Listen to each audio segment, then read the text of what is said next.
الرحمن الرحيم ووضع sheekeysi oo A iyo B ah oo iska beginner ah weeyaan conversation wada sheekeysi A iyo B ah sheekeysanay hello buu oranayahay waa yes how are you sidee tahay how sidee ayu ayaa tahay I am anigu fine waan fiicanahay so do you have ma noo haysaa a good topic mawduuc fiican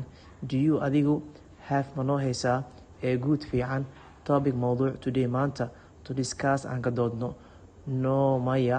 I like aniga waxaan jeclahay free conversation wada sheekeysi xur ah free waa xur weeyaan free conversation wada sheekeysi xur ah free conversation okay ask me iweydii easy question su'aalo fudud ask me iweydii easy fudud question su'aalo because maxaa yeelay I am anigu waxaan ahay bigana below my Englishkayga is very weak aad buu u liitaa too sidoo kale okay when goormee did you ayaa adigu start bilowday learning barashada Englishka I anigu started waxaan bilaabay a month ago bil ka hor a month eriga month bil waa month I anigu started waxaan bilaabay a month waa bil ago ka hor so which accent lahjadee do you ayaa adigu learn barataa I anigu learn waxaan bartaa British accent lahjada Britishka I anigu learn waxaan bartaa British accent lahjada Britishka ah because maxaa yeelay it's easier way ka fududahay it is easier way ka fududahay because maxaa yeelay it is easier way ka fududahay because maxaa yeelay it is easy way ka fududahay it's easy way ka fududahay it is easy way ka fududahay because maxaa yeelay it's easy aad bay ugu fududahay easy way ka fududahay than the American accent lahjada Mareykanka ah markaas waa okay do you like ma jeceshahay to travel inaa u safarto to inaa adigu travel u safarto abroad dibadda weeyaan abroad of course dabcan buu oranayaa I like anigu waan jeclahay to inaan anigu markaa travel u safro abroad dibadda why maxaa do you ayaa adigu like ku jeclaatay to inaa adigu travel inaa u safarto abroad dibadda I want waxaan doonayaa to get inaan helo safe life nolol oo badbaada safe life an iyo to get aan helo a good job shaqo fiican with haddana leh high salary mushaar sare with leh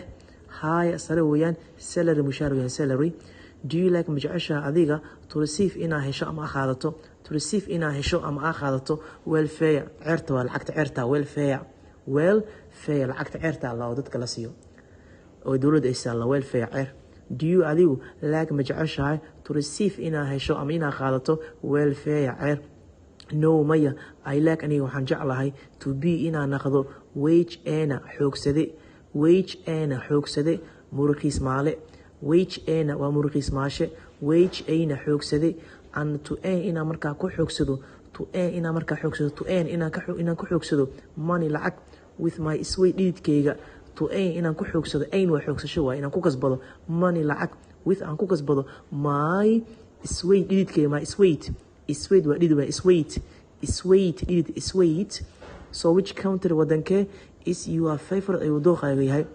so which country wadankee is ayuu yahay your favorite dooqaaga my favorite country wadankayga dooqa ah my favorite dooqa weeyaan favorite country is waa UK oo ah United Kingdom waa UK Britishka Mareykanka ilaahay waa England so why did you choose maxaa ku dooratay why maxaa did you ayaa adigu choose ku dooratay UK because maxaa yeelay I like waxaan jeclahay to improve inaan sare ugu qaado improve my Englishkayga so is there anyone ma jira qof is there anyone miyaa jira cid England ku joogo for you adigu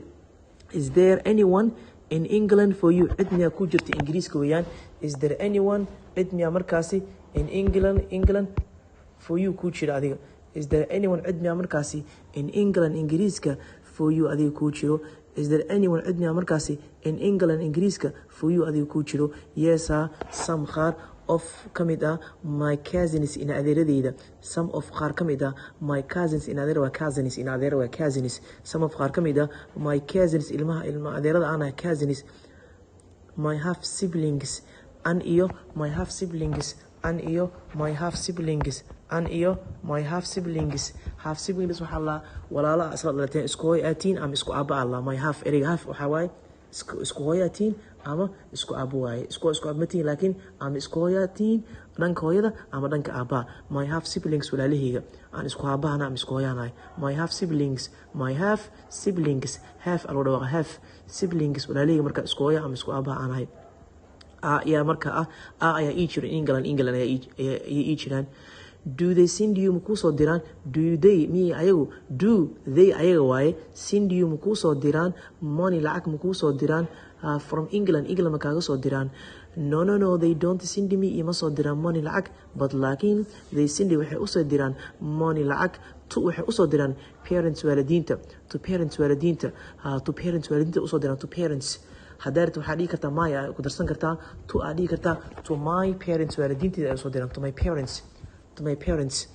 so do you go ma aada adiga ama ma dhigataa to a language school luqadeed do you adigu go to ma aada ma dhigataa a language school luqadeed apart from marka laga reebo apart from marka laga reebo this online class fasalkan online ka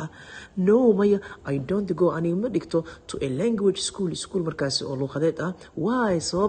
because maxaa yeelay they don't teach ma dhigaan good English fiican they teach waxay dhigaan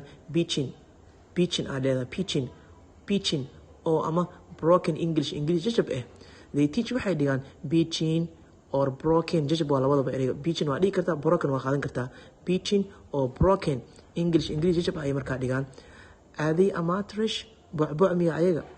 aaday amatrish teachers macallin bucbuc miya aaday ayama waxay yihiin amatrish bucbuc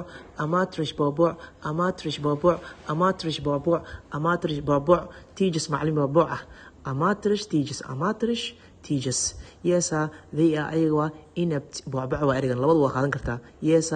they are inept teachers macallin bucbuc yes they are inept bucbuc inept aan waxba haynin waa xirfad iyo khibrad aan lahayn yes they are inept teachers waa macallimiin bucbuc they don't know ma garanaya Englishka waa si fiican they only look kali waxay fiirsadaan they only look for kali waxay ka raadiyaan they only kali markaas look for waxay ka raadiyaan their daily life nolol maalmeedkooda they only ay kali look for waxay ka raadsadaan their daily maalmoodkooda waa daily life nolol maalmeedkooda their daily life